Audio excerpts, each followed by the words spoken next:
Siang hari ini hati kami lebih dari bersyukur, karena kami tahu kepemilikan hidup kami berada dalam tangan yang tepat. Mengucap syukur, karena pada akhirnya Tuhan, hidup kami memiliki jaminan yang kuat, karena kami memiliki Engkau dalam hidup kami. Oleh karena itu ya Tuhan, dalam hari perhentian ini kami datang ke bait-Mu yang kudus. Kami minta Engkau tidak hanya sekedar memberkati kami lewat firman-Mu, tapi kami mau Engkau hidup, hadir penuh dalam hidup kami.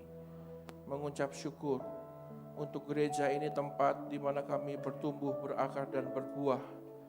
Biar gereja ini terus menuai jiwa demi kemuliaan nama-Mu. Untuk setiap daripada kami yang hadir, setiap telinga yang akan mendengar, setiap pikiran yang akan mencerna firman Tuhan, kami berdoa biar kami tidak hanya berhenti mengerti, tapi kami melakukan firman Tuhan dalam hidup kami. Kami persembahkan hidup kami ya Tuhan sebagai persembahan yang hidup, hingga pada akhirnya setelah selesai diperlengkapi, Engkau bisa pakai hidup kami dengan luar biasa. Kami serahkan hidup kami, hati, telinga dan pikiran kami ke dalam tangan-Mu untuk Engkau perlengkapi dengan firman-Mu. Berkati Bapak Gembala kami, terus Engkau sertai, Engkau pimpin. Setiap hamba-hamba-Mu yang melayani, kiranya kasih dan berkat-Mu mengalir dalam hidup mereka. Kami mau sambut firman-Mu, dalam nama Tuhan Yesus kami berdoa, haleluya, amin. Amin, puji Tuhan. Silakan duduk Bapak Ibu semua, shalom. Salam hormat dari saya, Bapak, terutama untuk Bapak Gembala. Tuhan memberkati kita semua, puji Tuhan. Siapa yang percaya bahwa hidup kita dalam tangan Tuhan, bisa lambaikan tangannya? Amin, puji Tuhan. Karena saya percaya setiap orang yang hidupnya dalam Tuhan pasti memiliki permulaan hidup yang baru. Amin ya. Waktu Abram ketemu dengan Tuhan, jadi Abraham. Selalu ada permulaan yang baru. Makanya firman Tuhan pada siang hari ini saya berikan tema brand new beginning. Kenapa? Karena saya berdoa dalam hidup kita semua, terlepas dari apapun yang akan datang. Saya ulangi lagi nih, terlepas dari apapun yang akan datang hadir dalam hidup kita, tidak menghalangi rencana Tuhan tergenapi. Amin? Saya percaya nggak ada yang bisa menggagalkan rencana Tuhan kok. Tapi semoga bukan kita yang menghalangi rencana Tuhan terjadi. Makanya firman Tuhan, siang hari ini judulnya Brand New Beginning. Supaya dalam hidup kita selalu ada hal yang baru. Yuk kita baca firman Tuhan yuk. Wahyu 21 ayat 3 sampai ayat yang kelima. Ya. Wahyu 21 ayat 3 sampai dengan ayat yang kelima, firman Tuhan bilang begini. Lalu aku mendengar suara yang nyaring dari tahta itu berkata, lihatlah, kemah Allah ada di tengah-tengah manusia dan ia akan diam bersama-sama dengan mereka. Mereka akan menjadi umatnya dan ia akan menjadi Allah mereka. Ayat yang keempat, dan ia akan menghapus segala air mata dari mata mereka. Amin.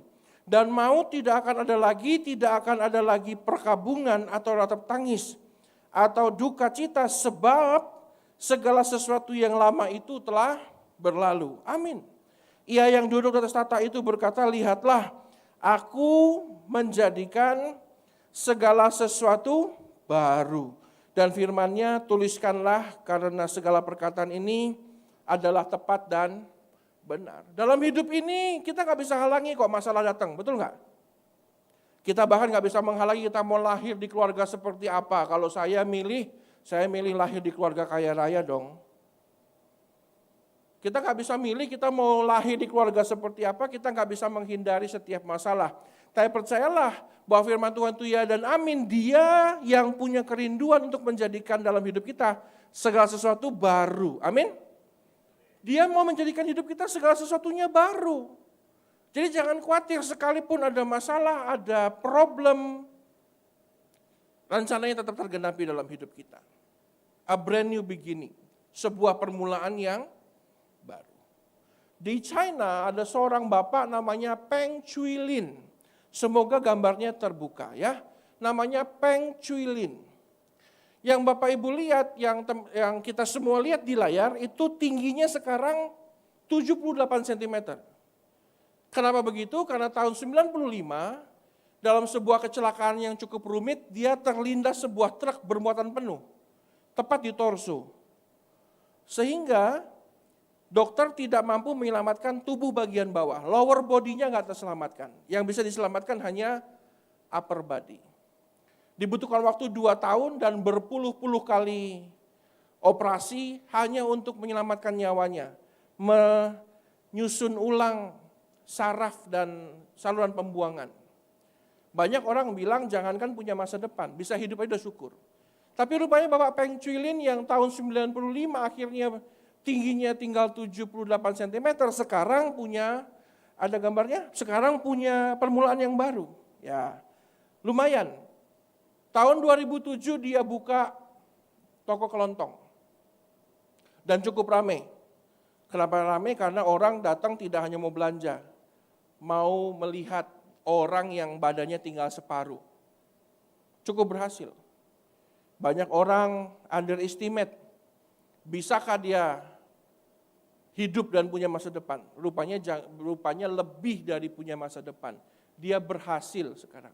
Dia nggak hanya buka toko kelontong, dia juga jualan tahu goreng, dia jualan makanan, semua rame, ludes setiap hari. Karena orang pengen mendengar kisah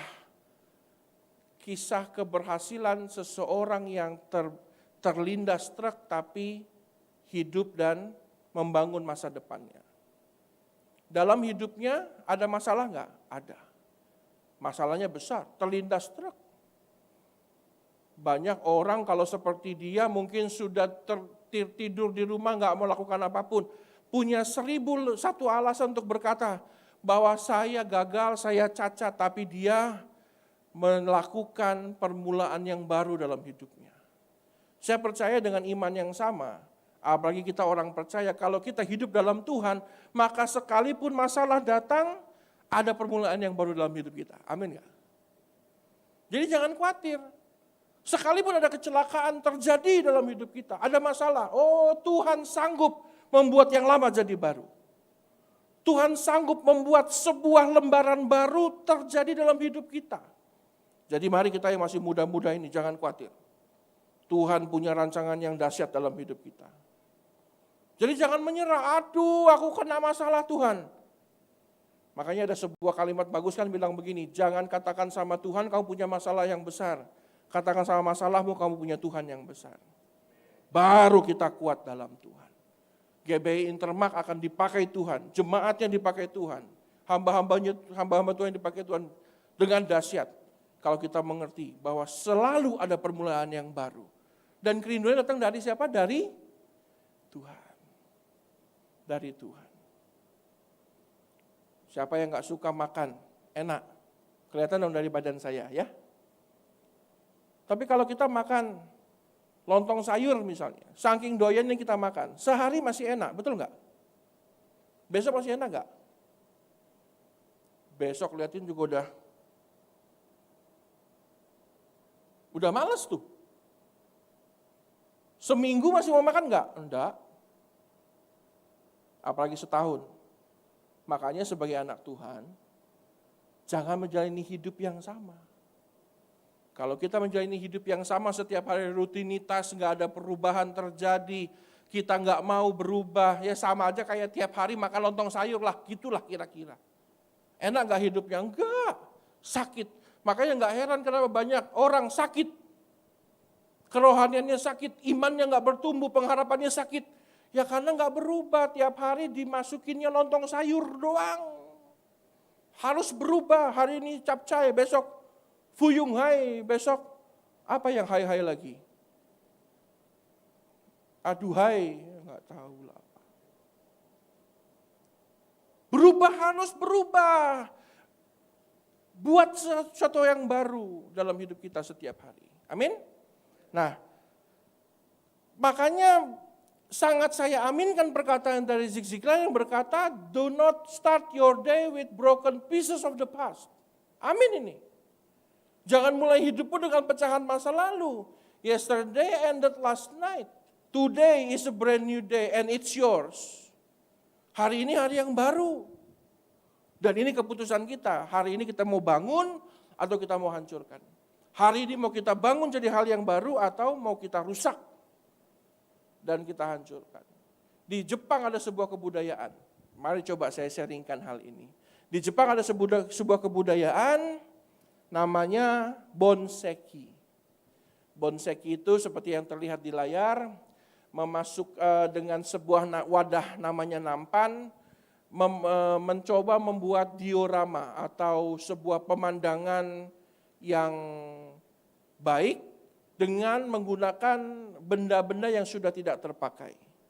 Misalnya pasir, lumut, batu, kerikil, cangkang kerang, sungut udang, bulu ayam, dan lain sebagainya. Yang dilihat di layar ini adalah salah satu dari contoh bonseki. Di sebuah nampan dibangun pemandangan gunung. Ya, ada juga seperti gunung dengan lumut-lumut, lengkap dengan lumut-lumutnya. Bagus ya, terlihat bagus. Kebudayaan ini dari abad ke-7, sangat lama sekali, hanya bangsawan yang bisa belajar kebudayaan ini. Menggunakan benda yang sudah tidak terpakai, disusun dengan sangat teliti untuk menciptakan sebuah mahakarya yang indah. Dalam hidup kita, sekalipun banyak kekacauan terjadi, banyak hal-hal yang buruk terjadi, tapi kalau kita percaya di tangan Tuhan, kita itu seperti bonseki loh. Disusun Tuhan, dipasangkan, semua hal itu dipasangkan menjadi sebuah pemandangan yang indah, mahakarya. Sekalipun benda-benda di situ sudah tidak terpakai, jelek buruk rupa. Ya seperti kita lah. Siapa kita ini? Kita ini sebenarnya kan orang-orang yang buruk rupa, tidak pantas, tidak layak. Tapi di tangan Tuhan, hidup kita dibangun menjadi sebuah mahakarya yang indah. Ada sebuah permulaan yang baru. Bonseki itu dari jelek jadi baik. Kita juga begitu, dari salah jadi benar, dari tidak layak dilayakkan Tuhan. Maka jangan khawatir, semua orang dalam Tuhan selalu ada permulaan yang baru. Amin. Tapi sebelum mendapatkan privilege menjalani a brand new beginning dalam hidupnya, maka ada beberapa tahapan, beberapa hal yang perlu kita perhatikan bersama-sama. Yang pertama, hal pertama yang perlu kita perhatikan adalah kitab 1 Korintus, Paulus berkata apa? Segala sesuatu diperbolehkan, benar. Tetapi bukan segala sesuatu berguna. Segala sesuatu diperbolehkan, benar, tetapi bukan segala sesuatu membangun. Dalam hidup ini, segala sesuatu diizinkan Tuhan enggak? Diizinkan. Zaman dulu masuk bait Allah, megang bait Allah, apa namanya itu? Bukan bait Allah, apa namanya? Kok saya jadi blank? Peti dua loh batu itu kalau dipegang mati. Kalau sekarang enggak. Sekarang Tuhan izinkan semua enggak? Tuhan izinkan semua. Tapi mari sebelum kita memasuki sebuah permulaan yang baru dalam hidup kita, kita mesti ngerti, Tuhan izinkan semuanya enggak? Tuhan izinkan, tapi tidak semuanya berguna. Tidak semuanya membangun. Nah, sebelum kita memasuki permulaan yang baru, beberapa hal perlu kita perhatikan. Yang pertama, we have to identify your challenge. Identify our challenge. Untuk bisa mendapatkan permulaan yang baru dalam hidup kita, kita harus berani jujur di hadapan Tuhan. Masalahnya begini, kita lebih mudah menemukan kesalahan orang lain daripada kesalahan diri sendiri, betul nggak? Manusia cenderung lebih mudah menemukan salahnya orang lain daripada salahnya diri sendiri. Kalau kita masih dengan prinsip seperti itu, kita nggak bisa menjalani hidup yang baru. Mau menjalani hidup yang baru dalam Tuhan, hal pertama kita harus lakukan jujur di hadapan Tuhan. Berani menemukan salah kita di mana. Kalau udah berpuluh-puluh tahun hidup susah, nggak diberkati Tuhan, tapi sudah doa, sudah ke gereja, there's something problem. Sakit nggak disembuhkan Tuhan, ada masalah di situ. Pikiran kacau, nggak nemukan jalan keluar, padahal sudah ke gereja, sudah nyanyi nyembah Tuhan, ada masalah di situ. Berani nggak kita dengan jujur datang sama Tuhan, bertanya salahku di mana ya Tuhan? Mau jalani hidup yang baru kan? Siapa yang gak mau diberkati, betul nggak? Tapi untuk bisa menemukan permulaan yang baru, berkat Tuhan turun, anugerahnya terjadi dalam hidup kita, urapannya mengalir. Hal yang pertama, harus berani jujur dan cari tahu salahku di mana. Banyak orang percaya malah kan bukannya nyari salahnya di mana, malah mulai salahkan Tuhan. Ini karena Tuhan nggak tolong saya ini. Mulai hari ini cari tahu salah kita di mana. Kalau kita sudah doa dan nggak temukan juga jawabannya, kita sudah coba cari, mulai tanya sama Tuhan. Karena firman Tuhan bilang begini, firman Tuhan berkata begini, percayalah kepada Tuhan dengan segenap hatimu dan janganlah bersandar kepada pengertianmu sendiri. Seringkali kita udah nanya, kita udah coba cari tahu tapi nggak temukan. Mulai tanya kepada pribadi yang tepat, Tuhan salahku di mana ya? Kenapa aku nggak menemukan pertolonganmu ya? Saya percaya Tuhan kita kaya Bapak Ibu. Saya percaya Tuhan kita sanggup. Telinganya cukup kuat untuk mendengar. Matanya cukup tajam untuk melihat permasalahan hidup kita. Tapi kalau dia sampai berhenti, tidak menolong, pasti ada problem di situ. Dia lagi lewat di Yeriko, ada Bartimeus, teriak, Yesus anak Daud kasihanilah aku, ditolong enggak? Ditolong. Ada orang sakit 38 tahun di samping kolam Bethesda, ditolong enggak? Ditolong. Tapi dimulai dengan apa? Sebuah kejujuran berani mengakui saya butuh pertolongan. Di sini berani enggak kita datang kepada Tuhan jujur? Lagu dunia aja berkata, jujurlah padaku. Nah, kan gitu. Saya nggak bisa nyanyi sih ya sayangnya. Tapi berani nggak kita jujur? Suatu hari di benua Afrika ada seorang ibu namanya Ibu Priscilla. Ini mukanya kayak begini. Di sebuah negara namanya Kenya. Yang kita lihat bersama di layar, ini ibu ini umurnya 90 tahun. Ibu Priscilla namanya. Umur 90 tahun, jangankan punya cucu, dia sudah punya cicit. Ini udah buyut. Lalu dia berpikir, kenapa hidup saya nggak sama dengan orang-orang sekampung saya ya? Kenapa? Karena rupanya orang-orang sekampungnya cukup lebih beruntung daripada dia gitu loh. Dia berpikir kok saya nggak seberuntung orang-orang sekampung saya. Dia mulai merenung hidupnya, kenapa dia dengan anaknya, dengan cucunya, dengan cicitnya, hidupnya susah, itu kenapa ya? Oh, dia temukan masalahnya. Dia temukan masalahnya, rupanya memang dia dari kecil bersama dengan seluruh keluarganya tidak pernah masuk sekolah. Nggak bisa baca tulis, buta huruf. Itu kalau bahasa Jermannya bego namanya. Jadi rupanya dia baru ngerti, aku dan seisi keluargaku nggak bisa lebih beruntung, nggak bisa seberuntung rekan-rekanku, teman-teman sekampungku ya rupanya karena aku nggak belajar. Anakku nggak belajar, cucuku nggak belajar, cicitku nggak belajar. Akhirnya dia memutuskan, di umur 90 dia masuk sekolah. Ada gambarnya. Tuh, dia dengan 2 cicitnya. Masuk kelas 1 SD. Sekolah SD di kampungnya mengharuskan anak kelas 1 SD tinggal di asrama. Jadilah masuk si buyut ini, masuk asrama dengan anak-anak kecil, termasuk 2 cicitnya. Malu enggak? Oh enggak. Percayalah, orang yang hidupnya mau berubah, enggak ada malunya, keren. Jadi jangan malu untuk berubah. Pak, aduh, udah tua, masa gini? Kenapa? Ini umur 90 loh, masuk SD. Apa ada tampang malu di situ? Oh enggak ada, dia sibuk belajar nih. Jadi jangan malu untuk berubah, jujur sama Tuhan. Tuhan, salahku di mana? Percayalah, akan selalu ada slot permulaan yang baru dalam hidup kita. Asal kita berani jujur. Ibu Priscilla umur 90, menemukan salahnya di mana dan dia ambil action, dia berubah. Walaupun malang bukan kepalang, umur 99 dia meninggal.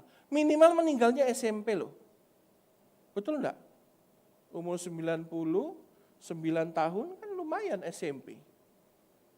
Minimal mati masuk surga bisa lihat neraka kiri kanan surga beloknya enggak salah. Ayolah dalam hidup kita. Seringkali untuk jadi anak Tuhan yang benar itu prinsipnya enggak perlu ribet kok. Yang pertama cari tahu aja masalahnya di mana. Berani datang sama Tuhan dan jujur kepada Dia. Yang kedua, setelah tahu salahnya di mana, mulai membuat sebuah perubahan yang kecil dan sederhana. Seringkali perubahan nggak perlu besar loh. Perubahan nggak perlu besar. You just need to make a few adjustment. Buat small changes saja. Semenjak COVID, Korobet saya, karena nggak bisa kemana-mana Bapak Ibu Gembala, saya jadinya suka nyusun Lego. Mana gambarnya? Tolonglah jangan terlalu banyak diekspos saya. Ini saya kalau di kamera rupanya lebih besar 30% ya. Serem loh, saya lihat diri saya sendiri.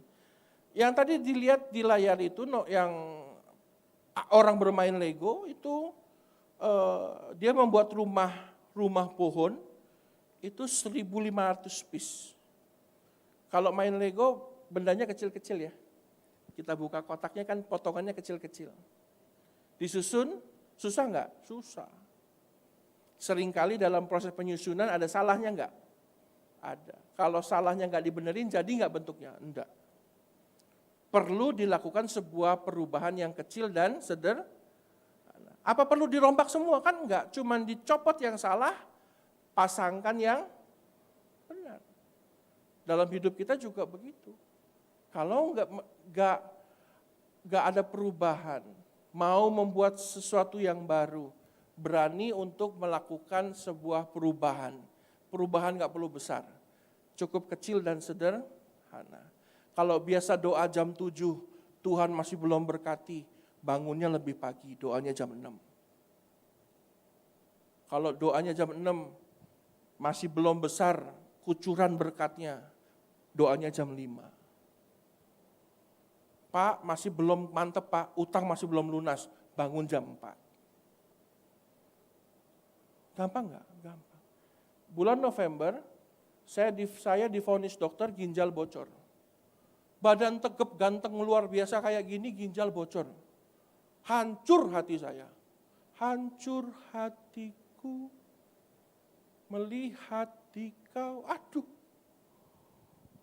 Saya ini walaupun badannya kayak beruang, tapi tiba-tiba beruang penjelajah saya ya. Jadi kalau jalan itu tegap, siap saya jalan 4 kilo, 5 kilo siap.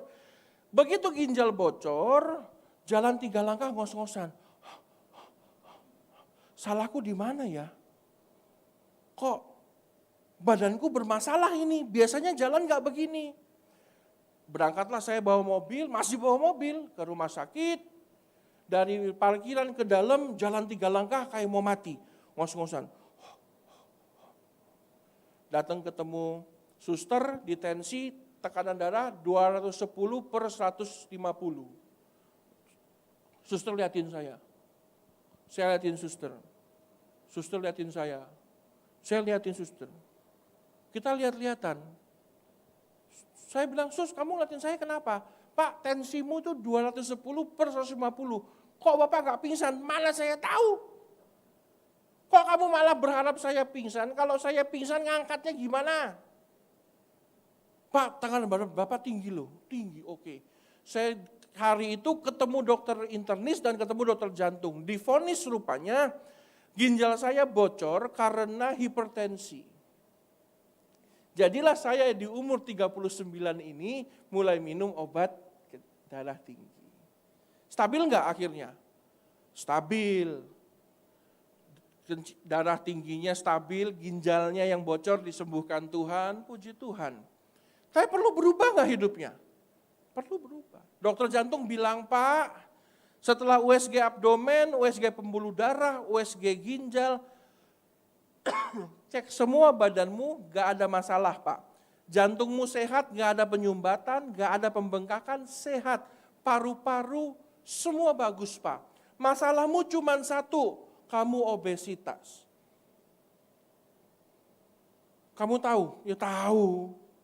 Masa badan gemuk gak ngerti? Oh iya, jadi tolong dikuruskan ya Pak, dikuruskan. Maka mulailah bulan Januari, saya yang berbadan gempal dan montok ini mendaftarkan diri di gym. Untuk sehat perlu nggak berubah? Perlu. Perubahannya harus besar nggak? Enggak, cuma jam 7 pagi sampai jam 9, yang dulunya dihabiskan buat sarapan di Kopitiam, saya masuk ke gym. Gampang kan? Untuk sehat, yang dulunya slot waktunya dipakai buat makan pagi, dipakai buat olahraga. Jadilah saya dengan celana pendek, kaos kutang, masuk ke gym. Jam 7 sampai jam 9 gak makan pagi. Jadinya jalan di treadmill. Masalahnya kalau badan gede saya baru tahu. Jalan di treadmill, yang lain bunyinya zelep, zelep, zelep, zelep. Saya gebung, gebang. Persis kingkong lagi olahraga ya. Saya kan pakai headset. Cewek-cewek, saya kan kalau fitness kan cari yang ceweknya cakep-cakep ya. Kiri 4, kanan 4, saya di tengah-tengah. Yang lain berhenti liatin saya. Saya yang lagi begini, pencet. Kenapa? Kenceng loh kok. Rupanya saya pakai headset gak denger. Itu rupanya saya saking semangatnya pengen kurus. Treadmillnya itu bunyinya gedebang, gedebung. Cewek-cewek cakep itu terganggu. Tapi puji Tuhan, November gara-gara COVID 3 tahun, berat badan saya naik jadi 180 kilo. Jangan wow dong. Kok wow gitu? Doain dong, masa wow gitu. Minimal nauzubillahi min zalik gitu loh. Astagfirullahaladzim. Sekarang sudah 162. Turun 18 ya. Lumayan. Gak kelihatan, ya sabar. Sabar. Kan gak bisa tiba-tiba saya sekurus dia dong. Aduh. Saya perlu nggak perubahan yang kecil dan sederhana? Perlu. Nggak perlu tiba-tiba jadi merubah hidup kok, enggak. Tetap makan nasi campur nggak percaya, coba pulang dari ibadah ini, ajak saya makan nasi campur. Makan saya. Perubahan nggak? Perubahan. Yang dulunya saya habiskan banyak untuk makan, sekarang saya olahraga. Kurangin nggak makannya? Kurangin. Dihitung nggak kalorinya? Kalori sebelum makan. Kalori nasi campur 650 kalori, tobat. Tulis tuh 650 kalori. Makan siang soto Betawi, nasi plus soto Betawi 700 kalori, tobat, tulis 700 kalori, total 1350. Boleh nggak minum kopi? Boleh. Jangan pakai gula. Ice americano, 0 kalori, puji Tuhan, tulis 0, 1350. Sisanya berapa? Cuma sisa 250 kalori untuk menutup hari. Nah, cari cemilan 250 kalori. Buah, ya, makan buah. Pagi makan nasi campur, siang soto Betawi, malamnya kayak monyet. Perubahan perlu besar enggak? Enggak. Kecil dan sederhana. Begitu juga sebagai anak Tuhan, banyak hal gak berubah, sudah berdoa, sudah berpuasa, sudah. Berarti ada masalah gak? Ada masalah, perlu perubahan gak? Buat perubahan. Coba cari sikapmu dengan orang-orang di rumahmu bagaimana. Coba cari sikapmu kepada Tuhanmu bagaimana. Buat perubahan yang kecil dan sederhana. Di tengah jalan capek gak? Capek. Berubah itu capek. Tapi rupanya satu hari Filipi 4 ayat 13 datang sama saya. Segala perkara dapat kutanggung di dalam Dia yang memberi kekuatan kepadaku. Saya itu nggak punya tenaga. Tenaga saya datangnya dari Tuhan. Jadi kalau saya mau kuat, jalani hidup, saya harus nempel sama Tuhan. Handphonemu apa? 14 Pro Max. Coba nggak dicas 2 hari, mati nggak? Mati. Bukan karena handphonenya kurang canggih kan? Tapi karena nggak menempel sama sumber yang tepat. Perlu buat perubahan nggak? Perlu. Chargernya beda dikit, salah nggak? Salah, bisa ngecas? Enggak. Jadi mulai hari ini, berani datang kepada Tuhan. Hal-hal yang harus kita lepaskan, dilepaskan. Di India ada satu tokoh penting namanya Mahatma Gandhi. Suatu hari Bapak Mahatma ini sudah tua, sudah sepuh, terlambat, hampir ketinggalan kereta. Waktu dia mau naik kereta, ini gambarnya, waktu dia mau naik kereta, tanpa sengaja sendal kirinya terlepas. Orang semua kenal dia, teriak-teriaklah, "Pak, sandal kirimu lepas. Saya turun ya Pak, kejar ya." Pak Mahatma Gandhi bilang, "Aduh jangan dikejar. Sudah biarkan. Karena takut halayak ramai ngejar sendal kirinya yang ketinggalan di stasiun, dia buru-buru nunduk, ambil yang kanan, dilempar juga. Orang bilang, Bapak, bukan yang ngejar yang kiri, Bapak malah lepas yang kanan. Kok lucu sih Pak? Tuh, supaya yang nemukan sendal kiri saya, nemukan juga sendal yang kanan. Gini loh katanya, buat apa kita kejar, kita coba pertahankan yang kiri, kalau sebenarnya tugas kita tuh lepaskan yang kanan. Betul nggak? Buat apa kita mempertahankan sesuatu yang nggak layak kita pertahankan, kita kejar, kita cari. Padahal tugasnya kita apa?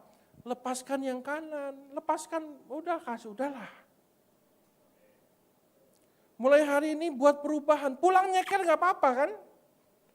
Bapak pulang gimana? Pulang di rumah ada sandal yang lain. Jangan takut membuat perubahan yang kecil dan sederhana. Supaya Tuhan merubah juga hidup kita. Amin.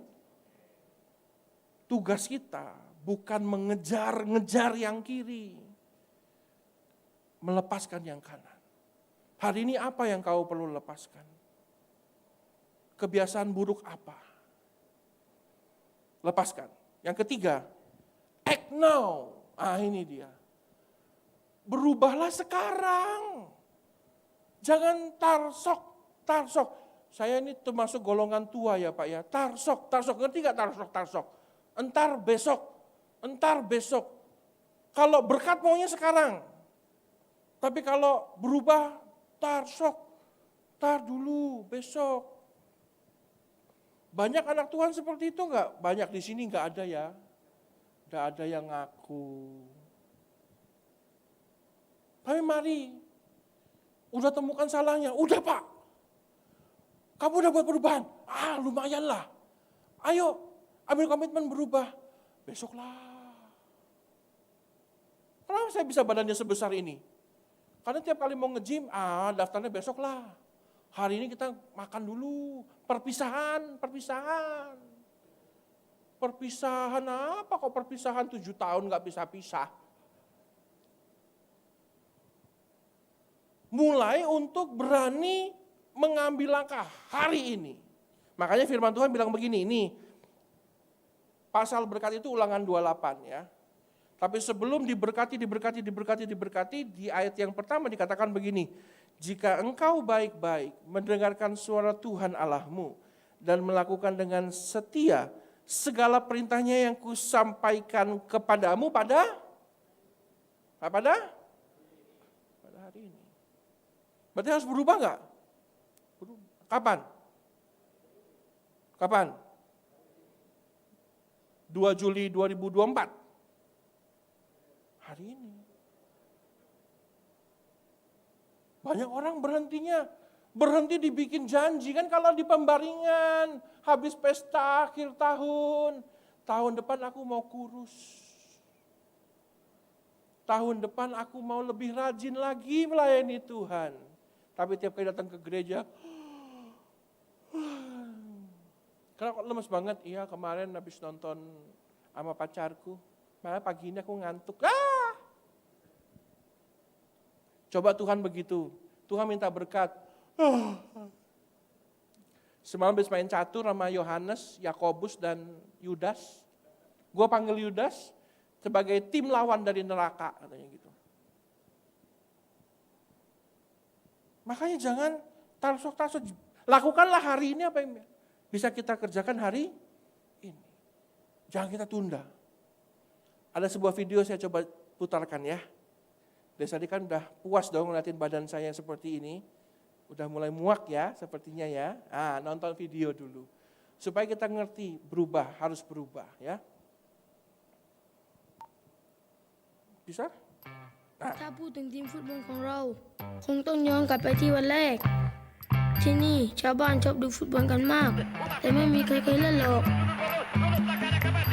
ก็อย่างที่เห็นเรากินนอนอยู่บนน้ำมาแต่ไหนแต่ไรแล้วเพราะที่นี่ไม่มีพื้นดินสักนิดกีฬาอย่างเดียวที่เล่นกันได้คือแข่งเรือไม่ก็โม้กันเรื่องปลาที่จับได้วันนั้นแหละความคิดเล็กๆก็เกิดขึ้นพวกเราคิดตั้งทีมฟุตบอลขึ้นมาแต่ชาวบ้านก็คิดว่าพวกเราบ้าเด็กพวกนี้ส่งเสียงอะไรกันปาเปิ้ลหีหมดแล้วเราตั้งทีมบอลเราจะเป็นแชมป์โลกมีแต่ทะเลเป็นพี่กับทีมตกหมึก จริงอย่างที่แกพูดพวกเราไม่มีแม้แต่ที่ให้เล่นฟุตบอลพอเราจัดทีมกันเสร็จปัญหาต่อมาก็คือเราจะเตะกันที่ไหนล่ะที่นี่มีแต่ทางเดินแคบๆแล้วเราก็มีความคิดว่าเราต้องสร้างพื้นที่ของเราเองเรารวบรวมเศษไม้เก่า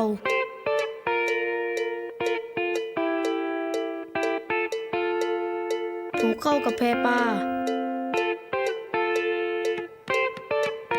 ทำอย่างนี้ทุกวันหลังเลิกเรียน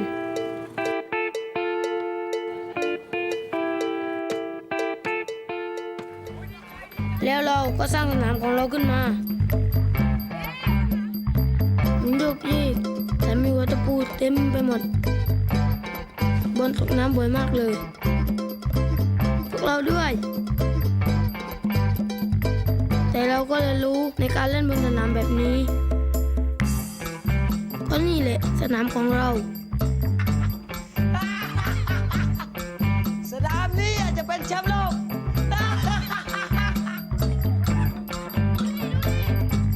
แล้ววันหนึ่งเราก็ได้ไปสมัครการแข่งขันฟุตบอลไม่รู้ดิแล้วเราจะสู้กับเขาไหวเหรอ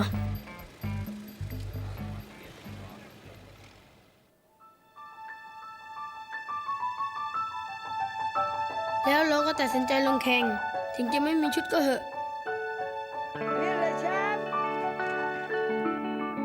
ชุดนี้รออย่างแรง เราไม่รู้มาก่อนว่าจริงๆแล้วชาวบ้านก็สนใจเราเหมือนกันพวกเขาเอาชุดมาให้แถมตามมาเชียร์ด้วยตอนนั้นเราตื่นเต้นนะ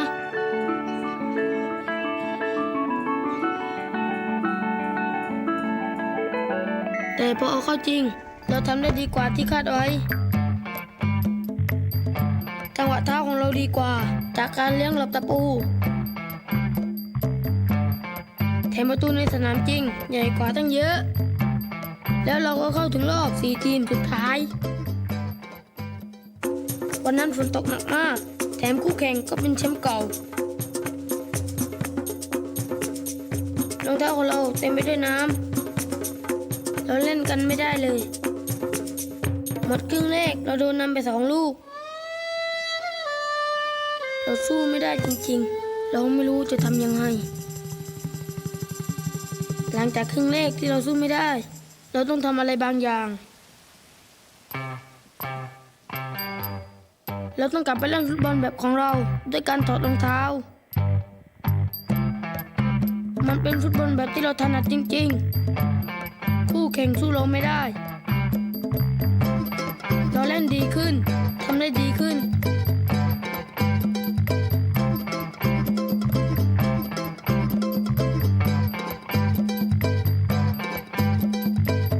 เราตีเสมอได้เราคิดว่าเราจะชนะแต่เพราะลูกนั้นในนาทีสุดท้ายนั่นแหละเราไม่เสียใจหรอกดีใจซะอีกที่มาได้ไกลขนาดนี้แถมชาวบ้านทุกคนก็ภูมิใจด้วย หลังจากนั้นความคิดของคนทั้งเกาะก็เปลี่ยนไปวันนี้เรามีสนามใหม่ที่ไม่มีตะปูแล้วแต่เราก็ยังไม่ได้เล่นบนสนามหญ้าอยู่ดี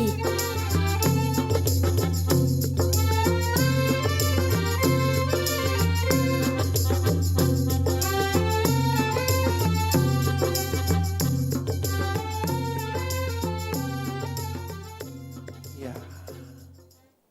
Mereka tahu nggak salahnya di mana? Tahu dong.